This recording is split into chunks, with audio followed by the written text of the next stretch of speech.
Today on the Roundhouse, we are learning about making prototypical rolling stock out of laser cut wood. All aboard!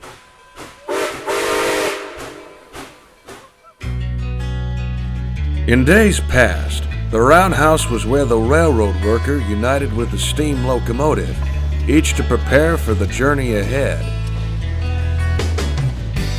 Today, it's where we examine the history, the industry, the machines, the hobby, and the passion behind railroading.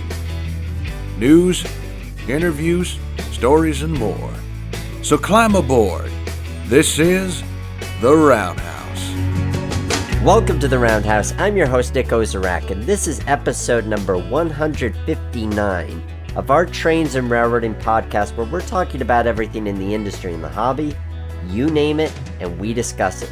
The Roundhouse is a Streamliner media production. That's my company, producing video and digital multimedia. If you have marketing needs for your freight railroad, your tourist railroad, your small business, your nonprofit organization, I would love to talk with you, and you can learn more about us at streamlinermedia.com. Also, Streamliner Media is looking for talent with creative writing, video production, graphic design, web design, social media management. If you have these skills and you're interested, I encourage you to go to streamlinermedia.com. Today, we are talking to Tripp Aquadro.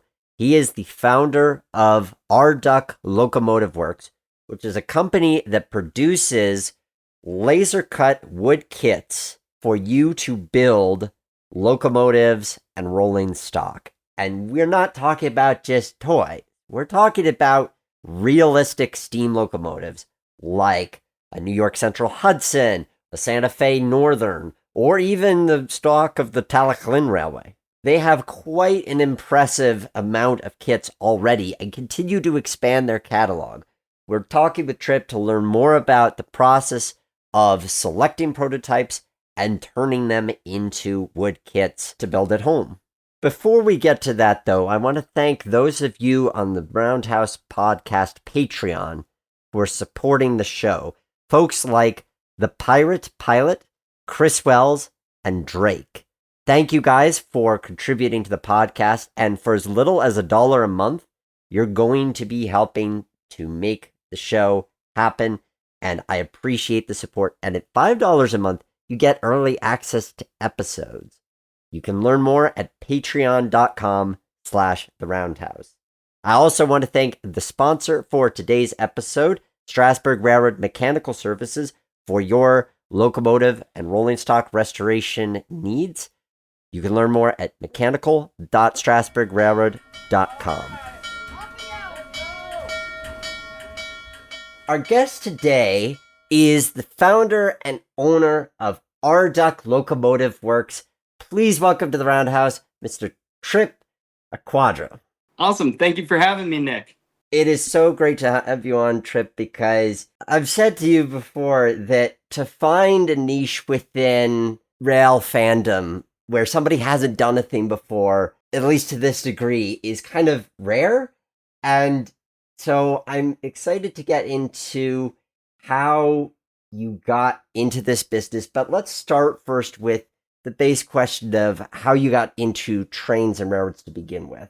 So I think with a lot of us, we don't necessarily remember exactly when it happened, like when you first become like obsessed with, or just like interested, or I would say this is kind of more of an obsession at this point. When that point really is, like, for as long as I can remember back to when I was like a toddler, I was just infatuated with everything, specifically like steam locomotives. And, I think we all kind of have a tendency to go back to, when we're kids, we were introduced to like Thomas the Tank Engine and things like that, where, the topic is personified and that just resonates with us as little kids. And then as we grow older, that interest just continues to develop. So the interest in the topic really originated like from before I can remember.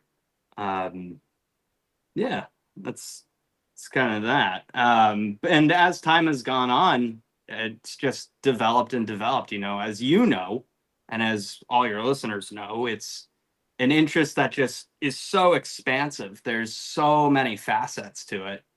Uh, you're never bored. You're never bored. There's always something new to learn, and that's really the fun part. So, with all those facets, how did you get introduced to the concept of laser cutting and the kits that you can make with that technology? So when I went to college for architectural design, and at that time, the school that I went to had a really interesting old school approach to learning how to design different things.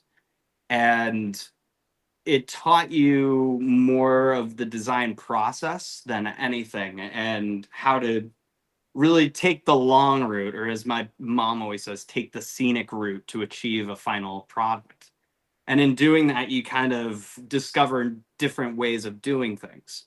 Um, when I was in college, we would build these models of our designs out of chipboard or foam board or things like that. And at a certain point, your hands are starting to get blisters because cutting chipboard repeatedly gets a little exhausting. So I remember going online back in like 2013 and being like, what's an easier way to cut chipboard? And I saw an advertisement for a laser cutter. That honestly is probably the first moment where I was like, oh man, I would love to own one of those one day. Fast forward like 10 years later, when I'm like, what if, we're an adult now, we have adult money.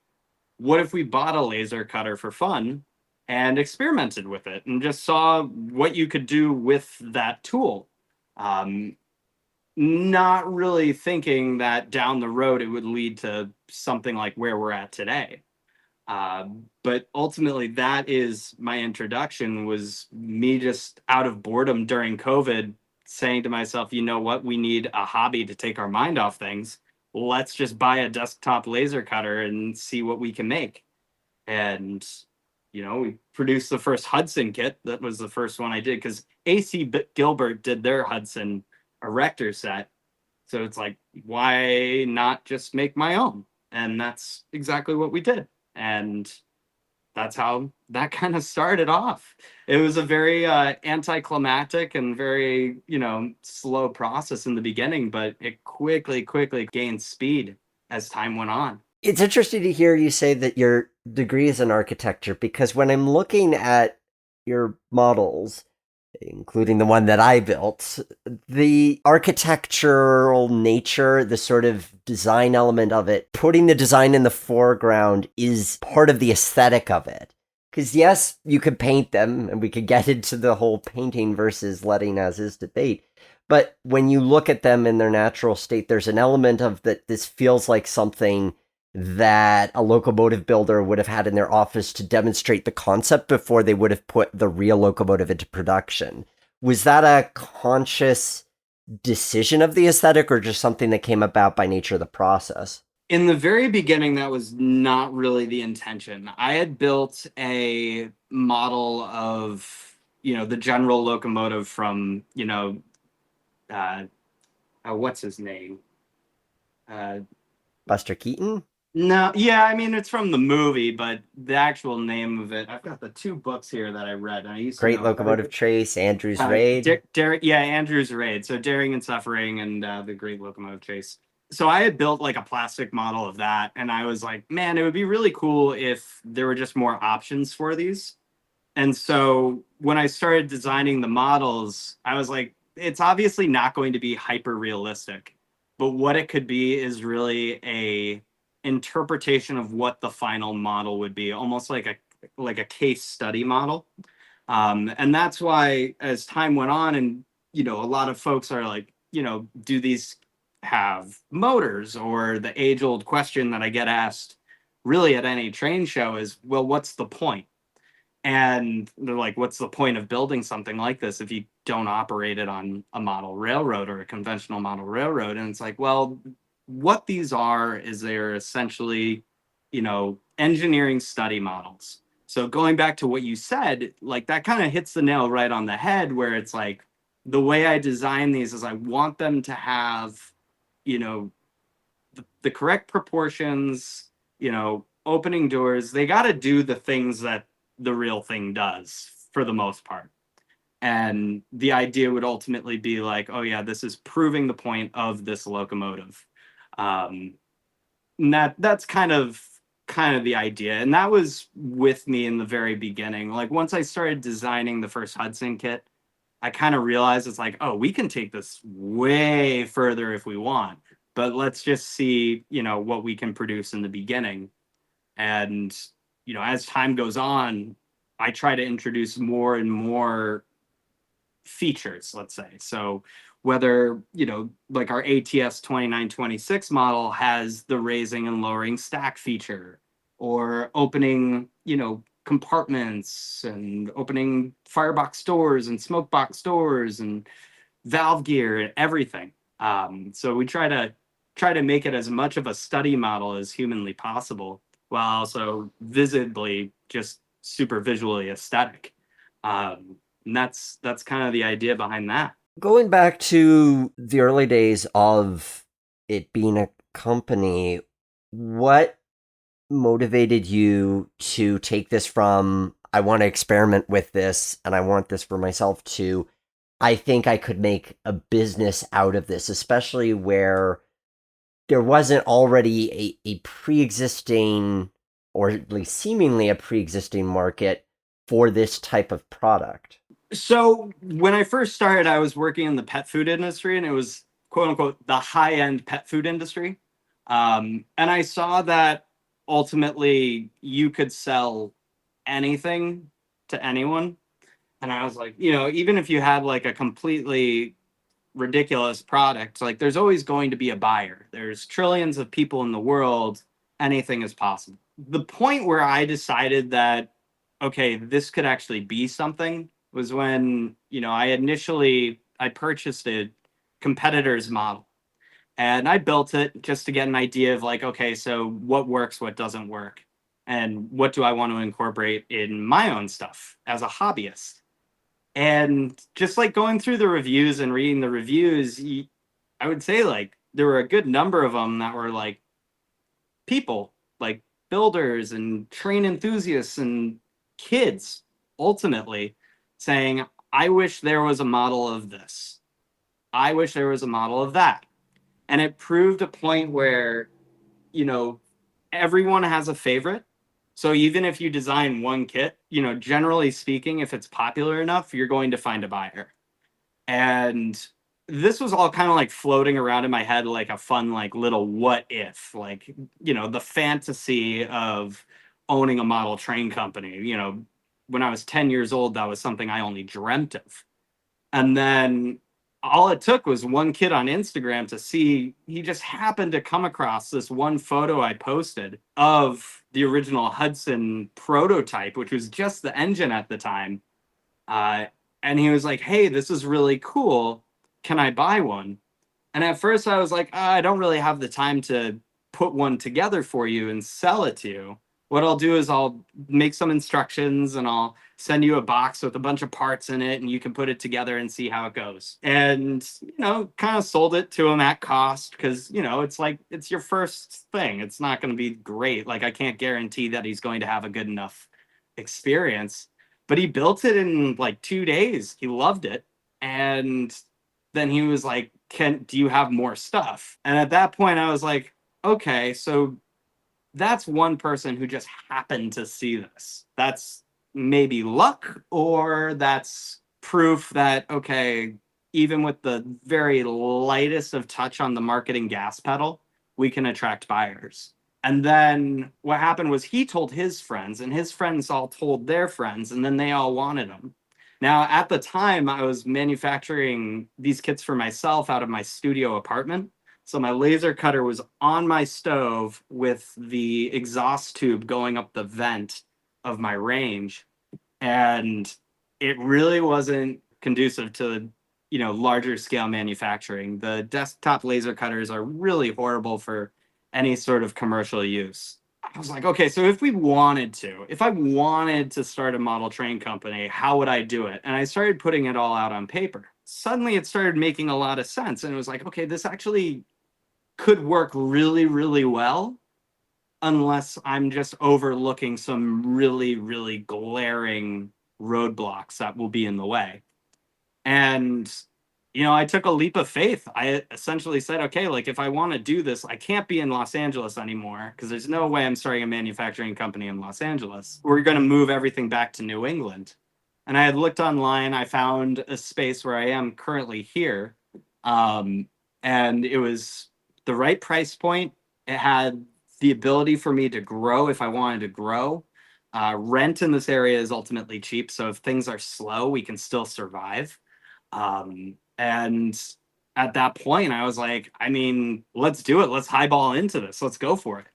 And it was just a matter of taking those baby steps after that one initial major step, which was literally uprooting everything from 10 years of living in Los Angeles to moving back to the East Coast. So that was kind of that moment that one person reached out and said, hey, I like this. And the second that person said that, I was like, okay, let's do it. Of course, people are going to want to know, how did you come up with the name Duck? So before I was born, my mom owned a small company called the Duck Country Store out in Northampton, Massachusetts. And she sold a lot of like furniture and little art things kind of curated from the area. It was like a collection of items that she would buy from local manufacturers. And she's always been a very hands-on person, very, I'm going to paint my own signs. Like it had that aesthetic where everything was handmade. Now, by the time I was born, because I'm such a handful, she had to close our Duck Country Store. But she kept a lot of the old signage. And, those signs ended up in the barn where I used to hang out as a kid and play and aimlessly nail pieces of wood together, being like, oh, I'm building a locomotive. And I remember as like an 8-10-year-old kid calling it the Duck Locomotive Works when I would be, building these, just honestly nailing pieces of wood together and saying, oh, I'm building a locomotive. And as time goes on, went on, when I was about 13 years old, I tried building a trolley car. And that's actually still in the barn. And it actually looks pretty cool. For 13 years old, pretty neat. But, years went by. I went to finished up through high school, college, and then up to the point when I was trying to decide, okay, so what would we name the company? I was like, this whole thing is really a big nostalgia trip for me. It's going back to the roots of, okay, so what are my core interests? What are the core principles of the company? It's a celebration of the history. And it's like, okay, so what's a celebration of my history is going back to the root of what this is. And it really is and will always be our Duck Locomotive Works, because that's always what it's been. If that makes any sense, it's kind of like a long-winded sort of really, it's more of a personal thing to call it that rather than, what I used to tell people, ridiculously designed utilitarian craftsman kits, which is just ridiculous to say.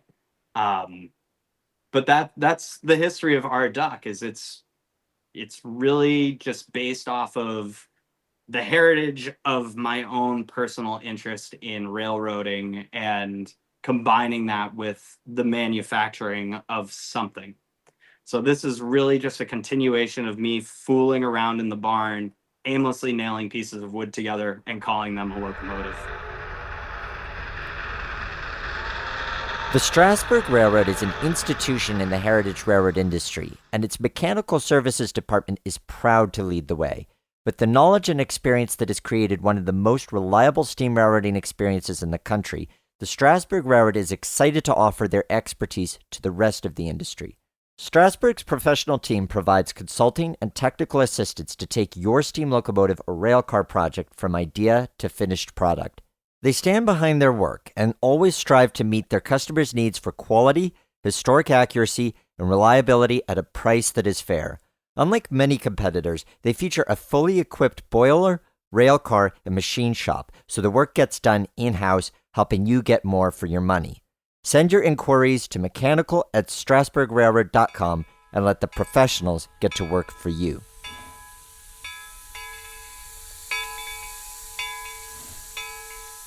Bryson Campen asks, how are new kits decided? Is it a vote taken into account or pure choice of your own? It's a little bit of column A and column B. I always put out feelers. I like to see what people request. Uh, and, you know, like I said earlier, everyone has their own personal interests, but oftentimes those interests overlap. And where you see that overlap contributes to what comes out next. So when people do message me and say, hey, like I would love to see, a GS locomotive, or I would love to see a Mikado, or I would love to see, a 460, that all kind of comes into play.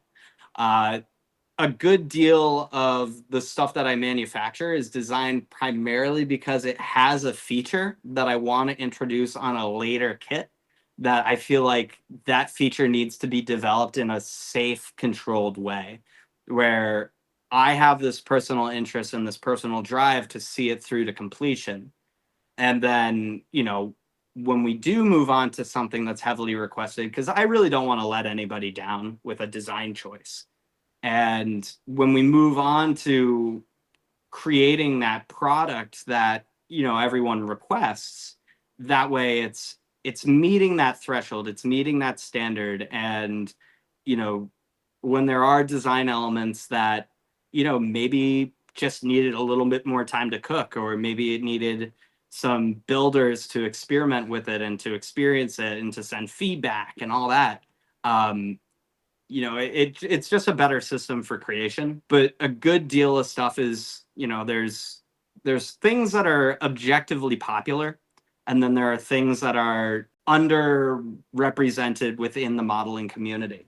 Like, for example, we just did the Mount Washington cog, or we don't call it that, it's the Duck cog railway, but it's based off of the Mount Washington cog railway. There's nothing out there commercially available that satisfies that niche in the market. And if there is a niche, it's very small. But because it's an all-encompassing kit with the track, the coach, the locomotive, it's a very appealing standalone item. So it's very marketable in its own way. That's a really good example of an obscure model that was chosen to be done simply because it has all the things that I would want a kit to have, versus an E2. Like we have our E2 060, which was heavily requested.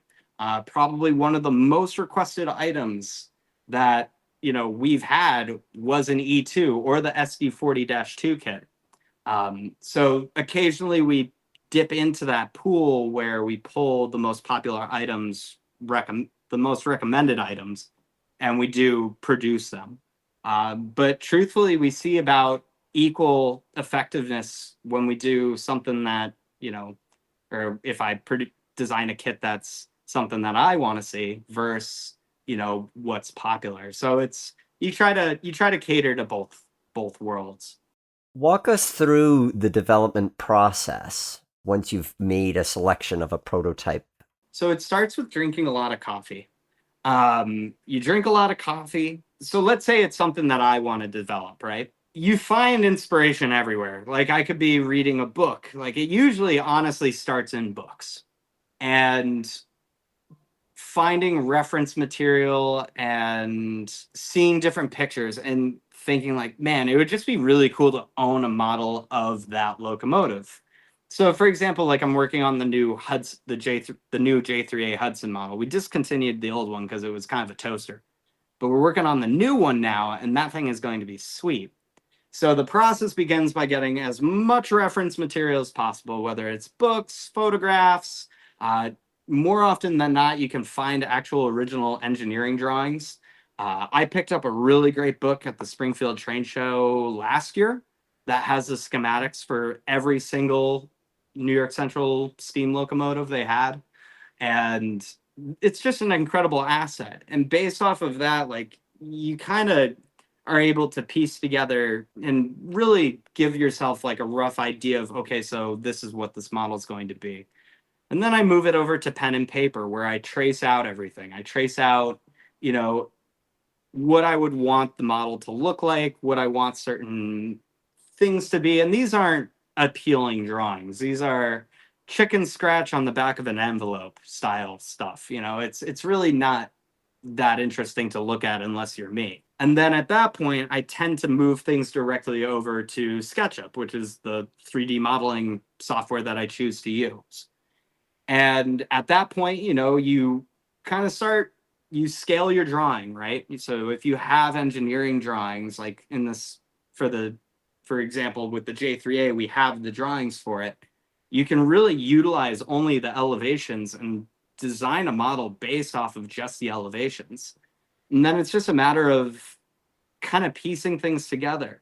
At this point, I have a pretty solid library of different engineering systems that I can implement. So I can pull things from one kit and put it into this one, or pull from another and implement here and there. And you kind of build off of it. And as you go, you'll get down the road and then realize, oh, I don't really like that. I'm going to go back and change it. Or, you try to, the key is you try to get through that first draft as fast as humanly possible, because the thing is, like, the first one, it's like when you're making pancakes. Your first pancake is always the worst. It's never going to go right. And you're usually just going to throw it out, because I suck at cooking, but that's the mentality that I have. And once you get your first draft done, it's like, okay, sweet. We have our foundation. I ultimately call that massing out. And once you have something massed out digitally, you can then go back and rebuild the model digitally and make improvements. And you'll make little changes here and there.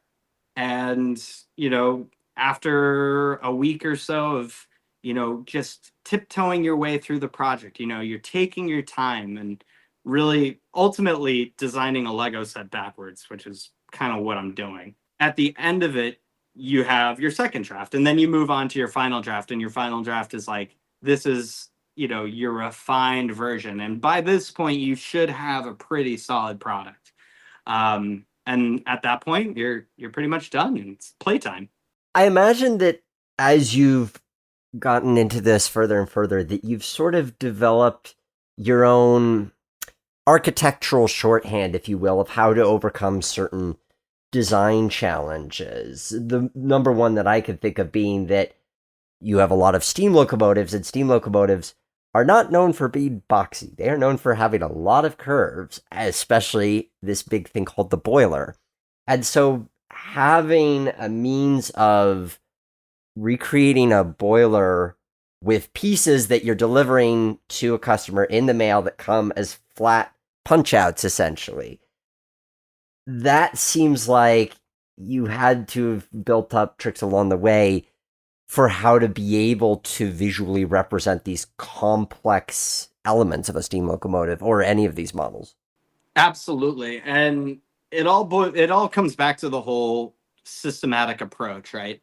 So in the beginning, like, I tried to establish a visual language and not a mechanical language, but just like a operations language for how does a boiler go together. If we have compound shapes, if we have, tapered boilers or anything like that, what is the bare minimum?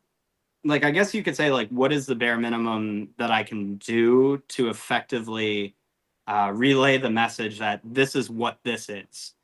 And, you only get through that weird bottleneck by experimenting. There's been multiple different kits where the style of boiler is actually different than a kit that came before it. And that only occurs because as time goes on, your design principles develop. And, it's just a matter of chipping away at it. And the more you do something, the more refined it will become. And if you do go past that point of refinement to the point where, okay, this is just getting ridiculous, then you ease it back and you slim it down. You try to eliminate any useless information you can, the best you can. The best part is no part. So that is like a really important bit of information to keep in mind while you're designing. But for things like boiler design, or like in the future when we get into doing more streamlined stuff where you have more complex shapes, it's just a matter of let's try this. Let's stumble into this. Let's take a stab at a design idea. And if it works, it works. If it doesn't work, we go back to the beginning and we redo it.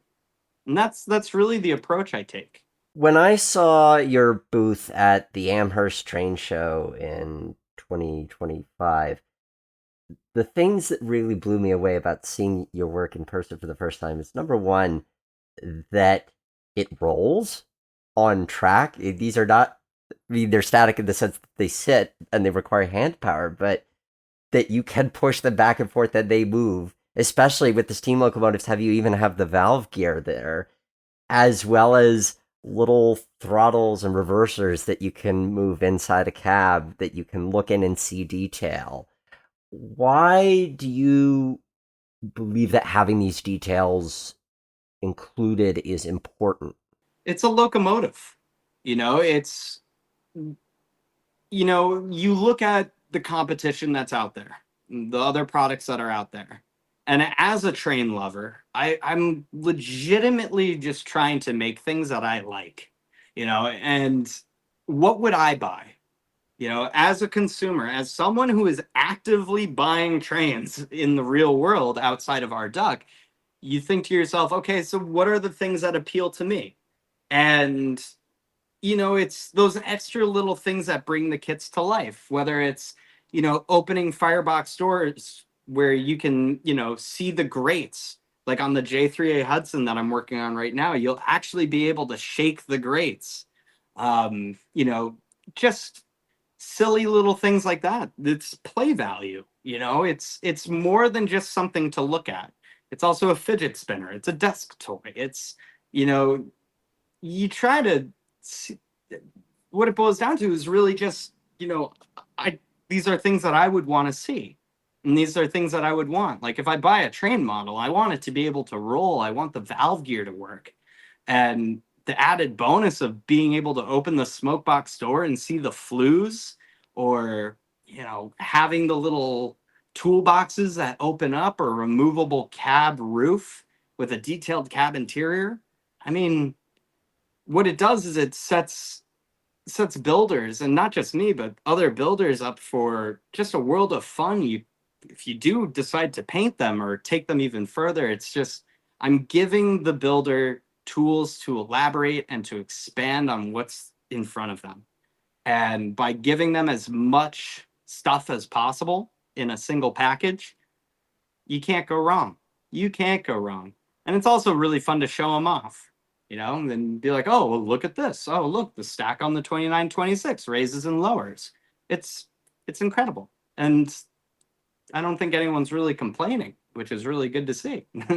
With this, you've had some really neat opportunities to partner with tourist railroads and museums to replicate things in their collection. Danbury Railway Museum with their electric S1 locomotive, Mount Rainier Scenic with their Mikado number 70. And Ed Lockyer from Wiscasset, Waterville, and Farmington actually left a comment saying, the Arduck kit of WWF number 9 is a bestseller in our gift shop, much to my surprise and delight. What do you think makes your kit so popular and appealing? And I'm going to add on to that, what inspires you about these opportunities to do these collaborations? So the kits aren't like, they're really at like the higher price point of, I think, what people would be willing to buy at a museum gift shop. But what it is it's still an attainable price point. Like, for example, like up at Wiscasset, we sell the number 9 kit, and it's below $100. Where else can you get a really cool buildable model of that locomotive for less than $100? That's still an impressive size. These are pretty big models. And I think the size, the fact that things move, the fact that you could paint them if you want to, the price point, I think it's all very attractive.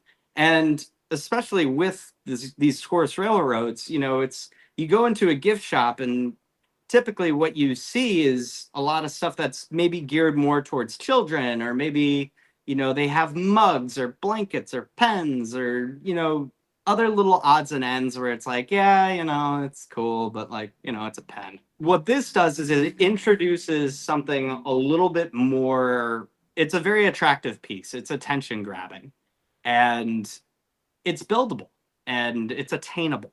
And I think that those are the really good strong points. People go and they ride behind locomotive number 9. They get off the train, they go into the gift shop, and it's like, oh, well, now I can have this awesome memory of this experience simply by building one of these kits, and it contributes back to the museum. When it comes to why I'm always looking to partner with museums, is I'm a huge fan of the folks who keep the history alive, right? So they're the ones that are putting in the effort. Like I'm just sitting at a computer drawing trains. These guys are actually doing the hard work. And if I can't always, like, I can't drive up and support these guys every single day, but what I can do is try to contribute in my own special way. And that's something that I really, really enjoy doing, because it in my own way, it like makes me kind of feel like I'm a little part of the history, but it also is an educational experience for me because I get to work with members of that museum.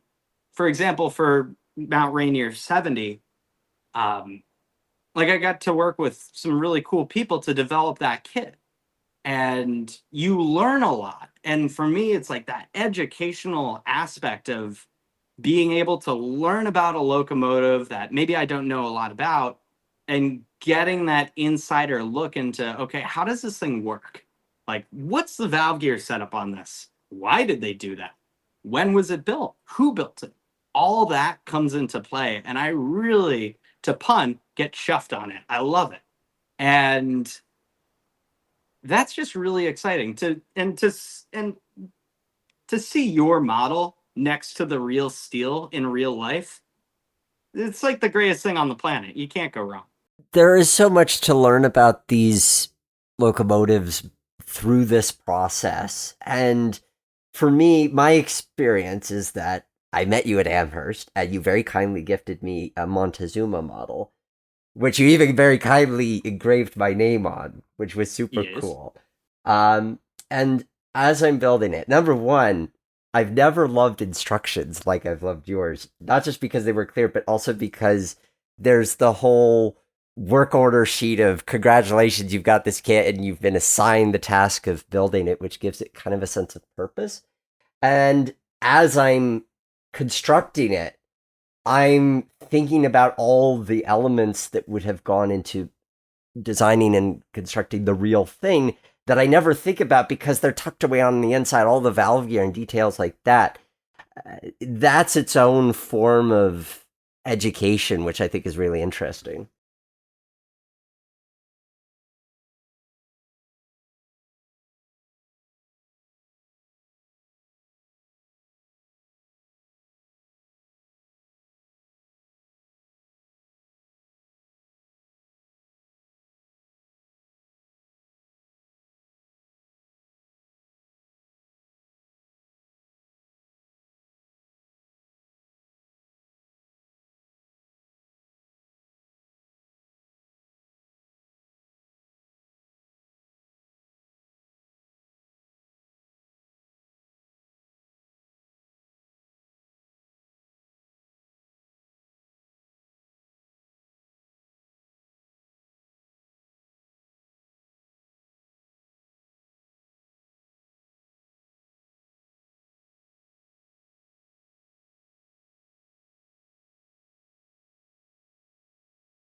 Chrissy in Green says, if the opportunity of a distribution base outside the US were to open up, what logistics would you need to overcome in order to make it commercially viable?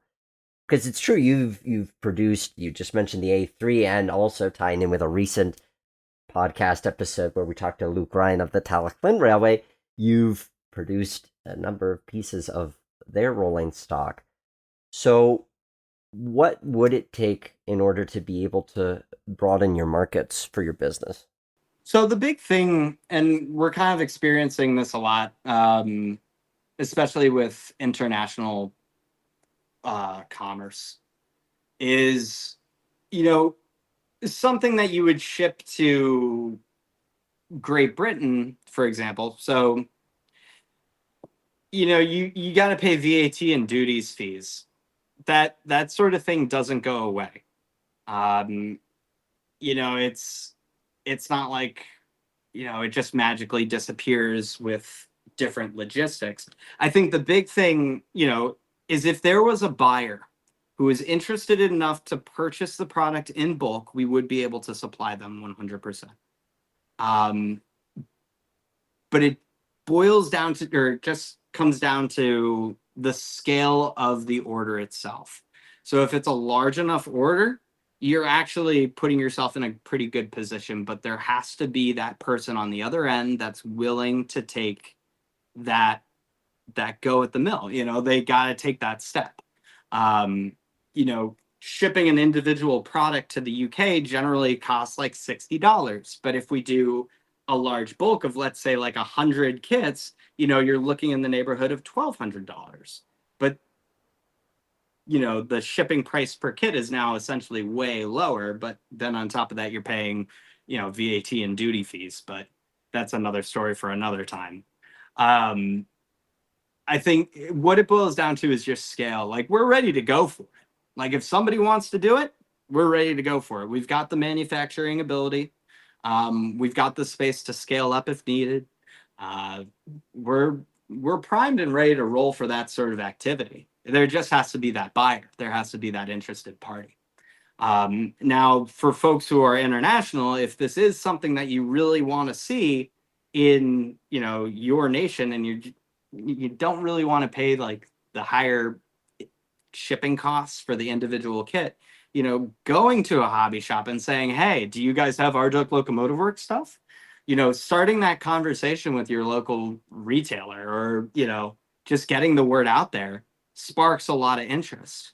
Even with we've just shipped a bunch of stuff to the Didcot Railway Center over in the UK, and that was simply just because somebody said something. Somebody was like, hey, they do an Avonside 040 and a 14XX. This might be something you're interested in. And they did a large enough order where it just made sense. It just worked out perfectly. So they're going to be set up for that sort of thing. But again, they're a museum. They're not necessarily retail focused.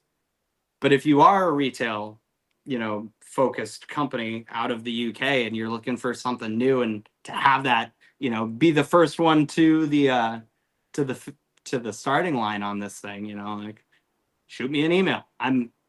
We're ready to go for it. Matthew Buby, sorry if I mispronounced your last name, Matthew, asks, what would the procedure be for producing an articulated locomotive? Would there be interest in one? What locomotive would it be?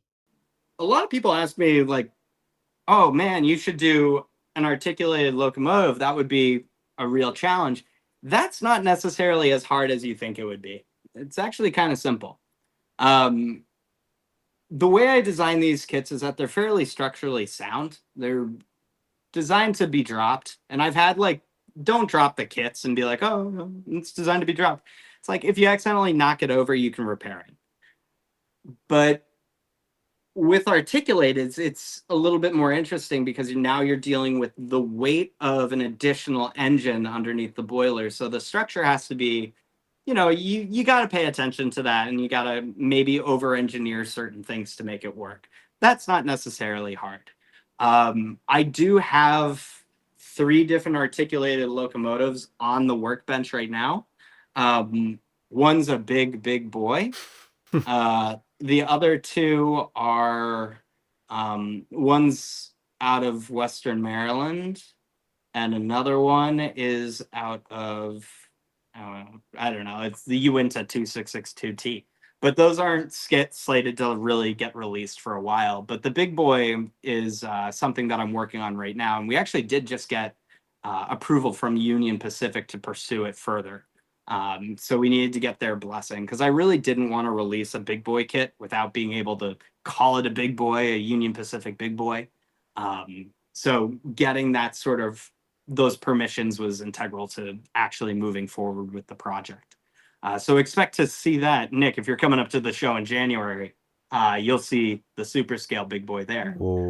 So that'll be, yeah, big 4-inch gauge big boy model. That'll be something.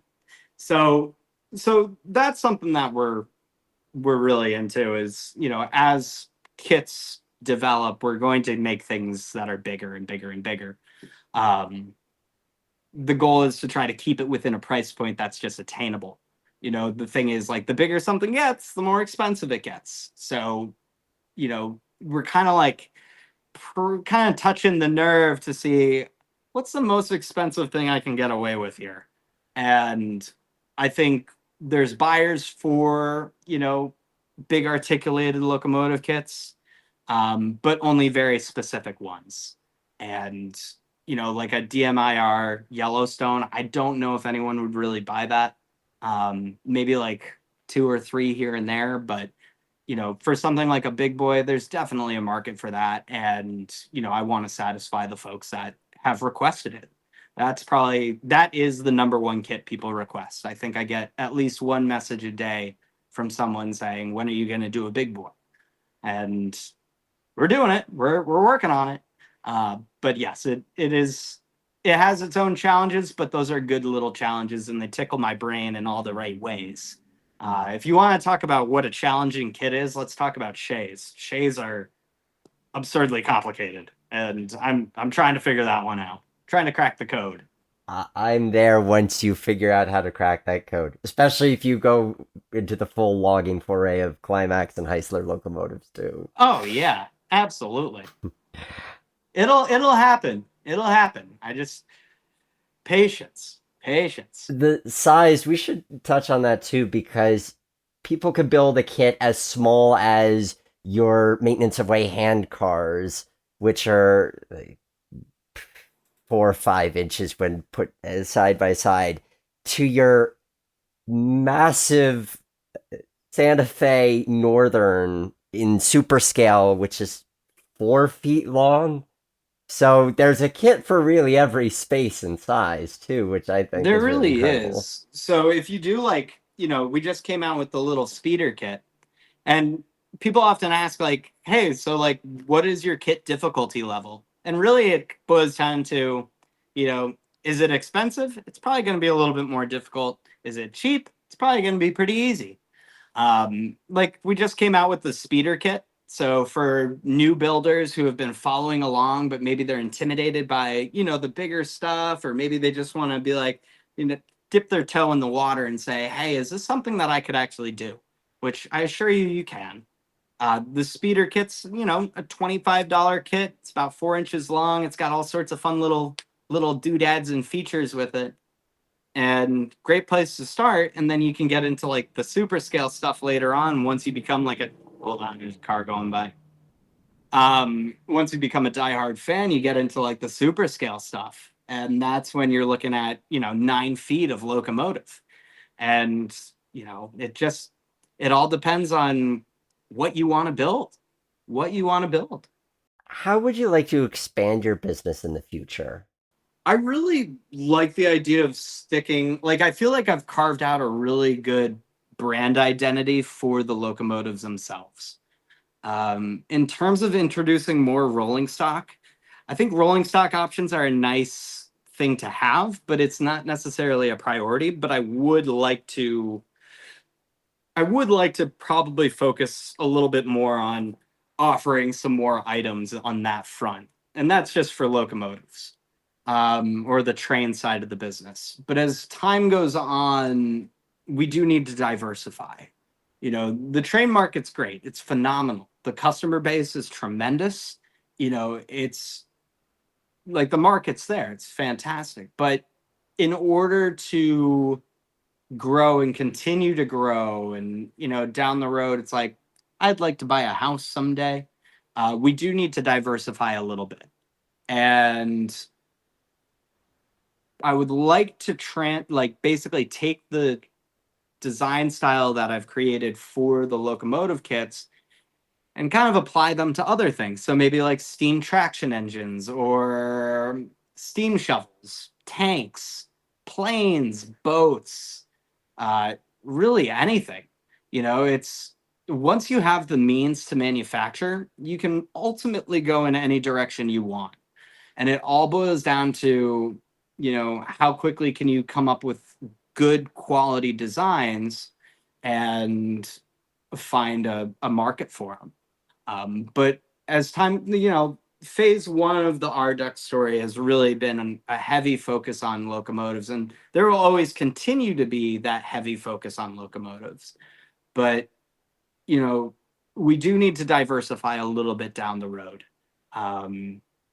But and a lot of what I do have planned for our Duck Locomotive Works is kind of keeping it a surprise. We don't want to give away too much. We've got some cool things that I'm working on with like a couple other people, such as like motor kits, and things of that nature. But really, I think the big thing is just brand expansion through diversifying the topic a little bit, but definitely maintaining that core railroad inspired mentality, I think, is really important.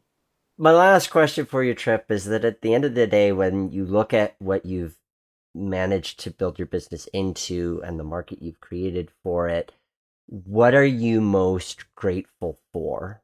Oh my gosh, the customer. 100%. And not even the customer, the followers. The kids that are on Instagram that join me with when I do live builds, the people that, kids and adults, but like any individual that just shows up and shows support.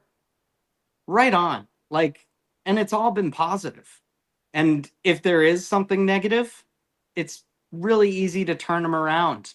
Because usually it's just like, they see something new that's maybe a little bit different, or it's not your conventional model train. Say, well, this is why it's different. And this is what you can do with it. And just the interactions that I have, the people that I've met, the adventures that it's taken me on, just how rapidly. And, I started this company, we're creeping up on that 5-year mark where 5 years ago, I bought a laser cutter and said, oh, I want to attempt to build something, to all of a sudden I'm sitting here at my desk in a crazy cool train themed workshop, surrounded by railroad antiques, talking to you, Nick Ozerak, and just having a great time doing it. Like, I'm not at work. Like, considering that short period of time where really just this came out of really left field for me. And it all happened because of a couple baby steps. The only reason why any of this exists is because of the supporters, the customers, the people who show their support. And I couldn't be more grateful. I couldn't be more grateful. Like the friends that I've made along the way, it's just tremendous. So that at the end of the day is something that I think about regularly. And I'm stoked on it. I'm pumped. Someone did tell me once that like train fans are the hardest customers, and it's like, nah, you're just doing it wrong.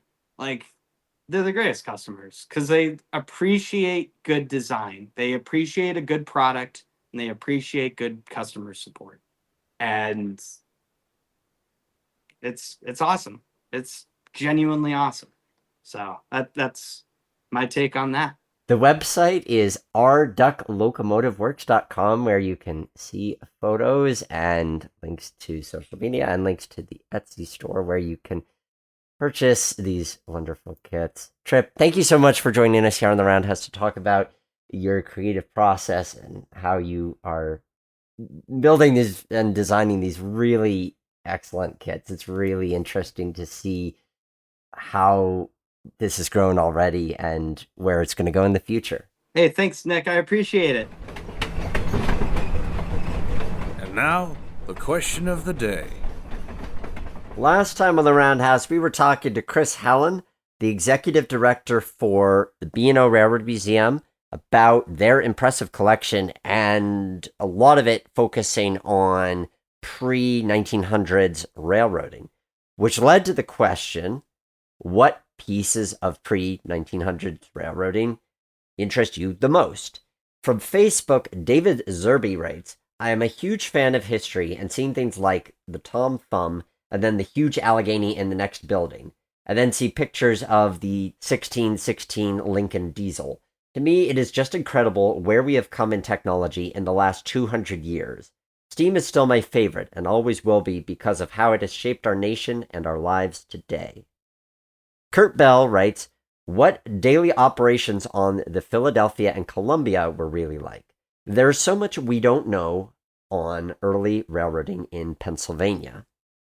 James Bradas writes, oddball gauges that survived standardizing, such as the Arcata and Mad Rivers 45.5-inch gauge or the Quincy and Torch Lakes 48.5-inch gauge. It is true that you have some really funky gauges out there, James, and it makes you wonder, is it sometimes just a we don't want to interchange with other railroads thing, or were there other factors that led to it? But this is an era, as Kurt said, where there's a lot that we don't know about how the railroads were run. And as somebody who really loves operations of railroads, I'd love to learn more. Your question of the day for this episode is, other than model railroading, what is your favorite type of train-related toy? Let me know on the roundhousepodcast.com. Links to social media are there. Guys, it is always a joy to have you join us in these conversations and in these adventures that we go on. I really appreciate being able to have your time and have you along for the ride. The Roundhouse is edited by Amelia Wells, and I want to thank Trevor Polzinski for providing the voiceover at the beginning, along with Audionautics for the theme song. Thank you, and remember, as always, that the Roundhouse is our house.